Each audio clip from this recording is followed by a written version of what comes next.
I love a good story. Don't you? Well, one of my all-time favourite storytellers is a guy named Rob Parsons, who founded a brilliant organisation called Care for the Family.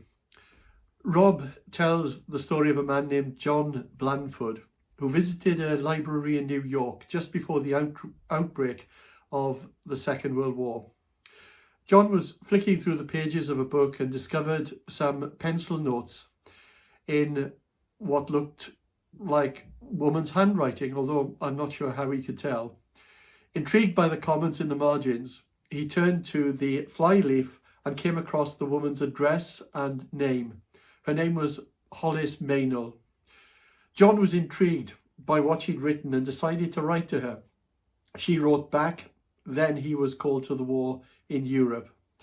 They continued to correspond, and after a few months he found that he was getting attracted to Hollis. So the next time he wrote, he asked her if she could send him a photograph, saying, "I'd like to see what you look like." She politely declined. He found her refusal difficult. However, they kept writing, and after about 6 months or so, he sensed that she was now showing some affection for him, so he asked again if she would send him a photograph of herself.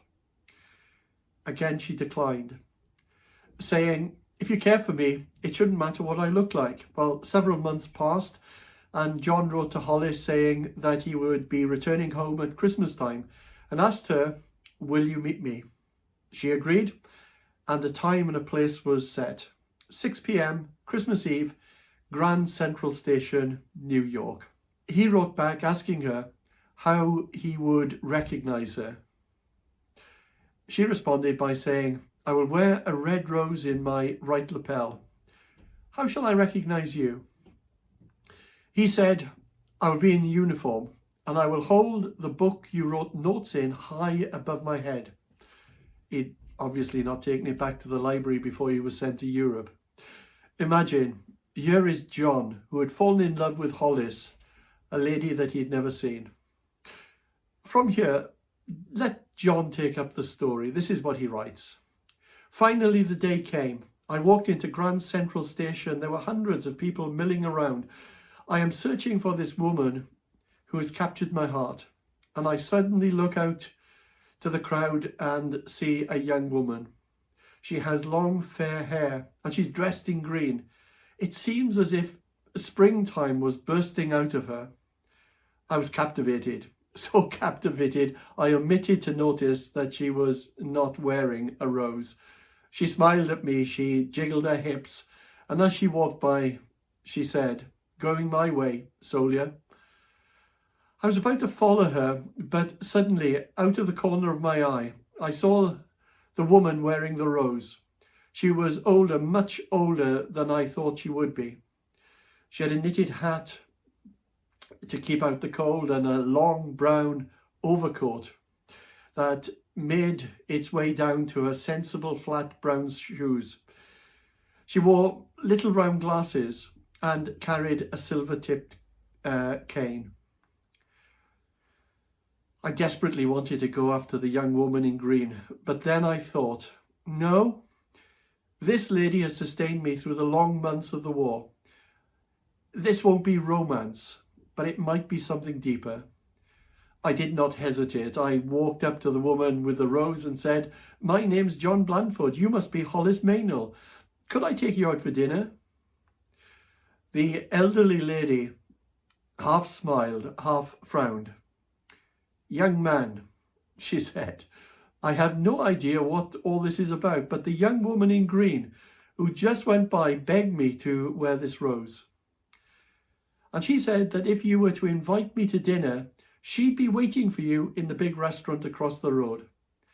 Apparently, young man, it was some kind of test.' Well, I don't know about you, but I think that Hollis Maynell was bright, very bright in fact. She knew that even her looks would fade, and she was looking for a man who would love unconditionally. Isn't that the way it so often is? The world will love us if we are attractive or successful. But the more important question is there anyone out there who will love us anyway? Is there anyone out there who will love us anyway? I like that. Maybe I should call this talk on the fourth Sunday of Advent, Anyway Love. Some years ago, we had a great family holiday in Crete. One of the real bonuses that year was the high pound, meaning that it was particularly inexpensive to eat out, so we did. I love Greek food. I love food. The food was great, but the musical entertainment was not so great. To be honest, it was pretty naff. Greek food is great, Greek music, less so. Tuneless, repetitive. I even on one occasion wished that they would put on Macarena or even the Spice Girls. Yeah, it was that bad. Then one night, I could not believe my ears. They put on a song in English. It was a breath of fresh air. It was a song that most of us would know. It was an old song with such meaningful lyrics. I heard this song being sung again sometime later. This time it had worldwide audience. It was following the race-related shooting in the Methodist Church in Charleston, South Carolina, USA, where 9 people lost their lives. The heart-rending funeral service was televised worldwide. And the song that I'm referring to came as an impromptu response to the tragedy by none other than President Barack Obama. You might remember it. Amazing grace, how sweet the sound that saved a wretch like me. I once was lost, but now am found, was blind, but now I see. I still have goosebumps when I hear that song being sung by a man who at the time was the most powerful man on planet Earth. Amazing Grace was written by an Englishman named John Newton, who in the early part of his life was an outspoken atheist, a wayward, rebellious man who was also a slave trader. John Newton worked in the slave trade, transporting captured slaves from Africa to, ironically, places like Charleston, South Carolina, the place where the shooting took place. Everything changed for Newton one night during a life-threatening storm at sea in the year 1748 off the coast of Donegal in Ireland, when his ship almost sank. And he called out to God, and the cargo shifted and stopped up the hole, and the ship drifted to safety. That was the beginning of a journey that led him to faith. He was later ordained as an Anglican priest in the year 1764 and became an important voice in the English abolitionist movement that stood against slavery. In all, John Newton wrote 280 hymns. The most famous is Amazing Grace, which was his personal story. Amazing grace, how sweet the sound that saved a wretch like me. I once was lost, but now am found, was blind, but now I see. Grace means, anyway, love. A love that is totally unconditional and undeserved. Way back in 1967, the Beatles released their song, All You Need Is Love. But love is a word that is used so often and in so many ways that its power can be lost in translation. However, when it comes to God, love isn't just an abstract concept or a feeling. It's an action. God's love or grace is a anyway love. It doesn't rely on conditions. It doesn't come with strings attached. It is unconditional acceptance, no matter who you are or what you've done. The New Testament leaves us in no doubt what God's love is like. Jesus said, "For God so loved the world that he sent his only begotten Son." The whole story of Christmas is motivated by love. It's a love which is in action. God showed his great love for us by sending Christ to die for us while we were still sinners, writes the Apostle Paul. And just like Christmas, the whole story of Easter is also motivated by love. Again, it is a love in action. It is also a love that we have done nothing at all to deserve, nothing to earn. God didn't look for perfection in us. He didn't wait until we got our act sorted or ironed out our imperfections. He loved us, says Paul, while we were yet sinners. before we ever moved in his direction. It is so easy to assume that God is like other people around us, whose love is often conditional and fickle, uncertain, provisional and inconsistent. But the good news is, it is not. As we often say around here, there is nothing we can do to cause God to love us more than he does. And there's nothing that we can do to cause God to love us less than he does. God's love is an anyway love. Right at the heart of the Christian message lies this wonderful truth that God's love isn't purchased through our good deeds or through our religious or charitable actions. It's totally and wonderfully undeserved. Let me ask you, how do you think God feels about you right now? Please try not to blurt out some platitude or cliche, but think carefully about your answer. Okay, how did you determine your answer? Did you base your answer on the kind of week that you've just had? Maybe, spiritually speaking, you feel that you've had a pretty good week. Perhaps you've managed many times of prayer and Bible study on most days. You've been nice to the kids and you've not given in to temptation in any way. Furthermore, this week, you might have been bold and talked to your friends at work about God, refrained from kicking the cat, and you didn't swear at that boy racer who nearly caused an accident. Well done for being such an amazing example of humanity. But that doesn't make you more righteous or more loved by God. Why? Because he loves you with an anyway kind of love. Maybe the opposite is true. Maybe you feel pretty distant from God today because you've not even managed to say hello to God, let alone have any special moments of devotion and personal worship this week. Maybe you've fallen into temptation on the internet and gone surfing in dangerous waters, enjoying the enjoyment of the moment, and you've despised yourself since.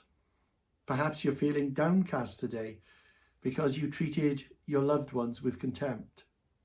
Maybe you tarnished your Christian witness through some unchristian action or reaction, and maybe you're carrying around feelings of guilt just now.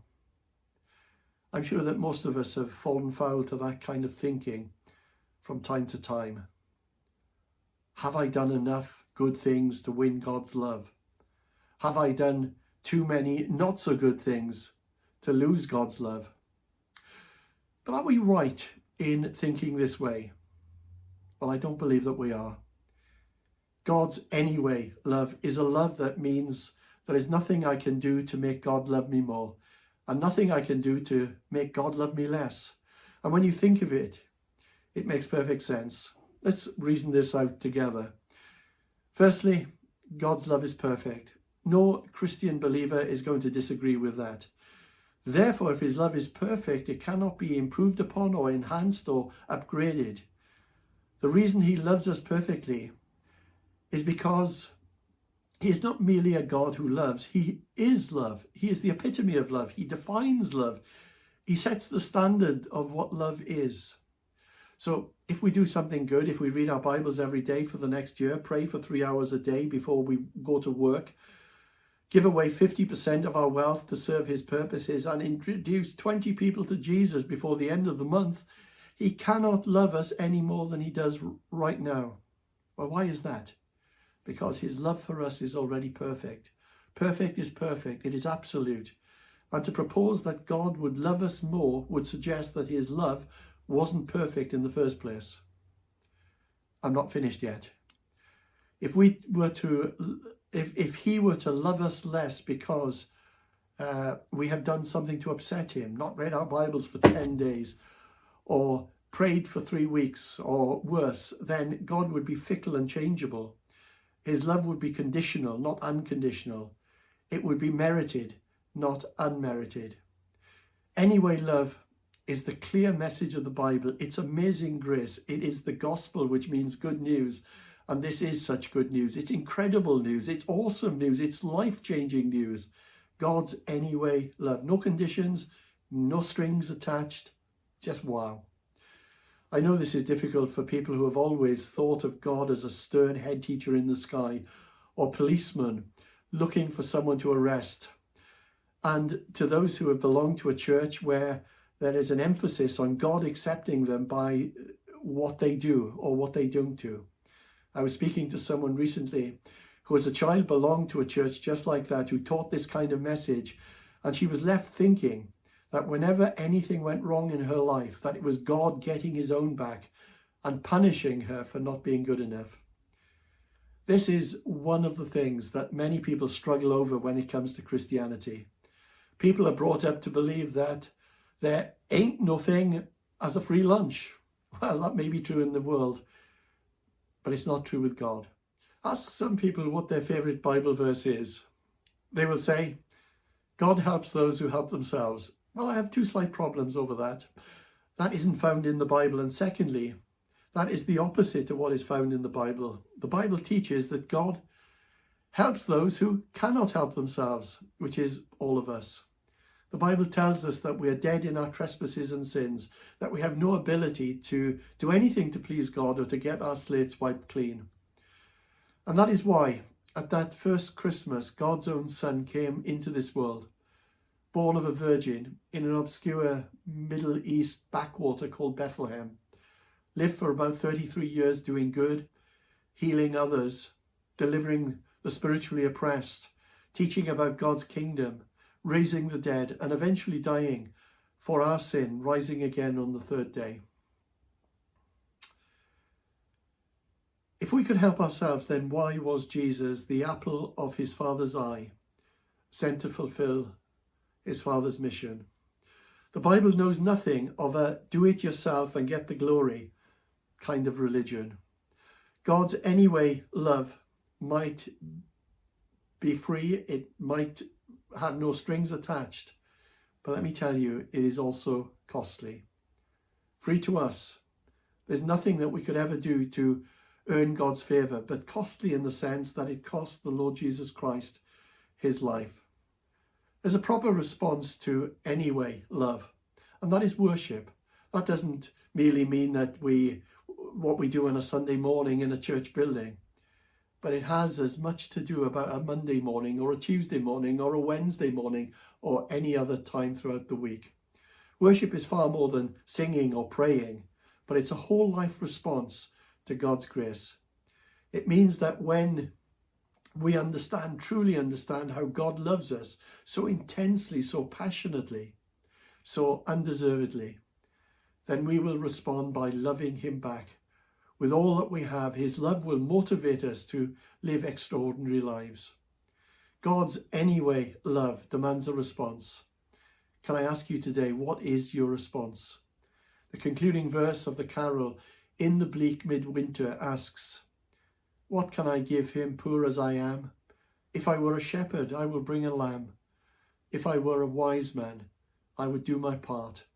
Yet what can I give him? Give him my heart. In the light of God's amazing grace, his anyway love, that is what he requires of you and of me.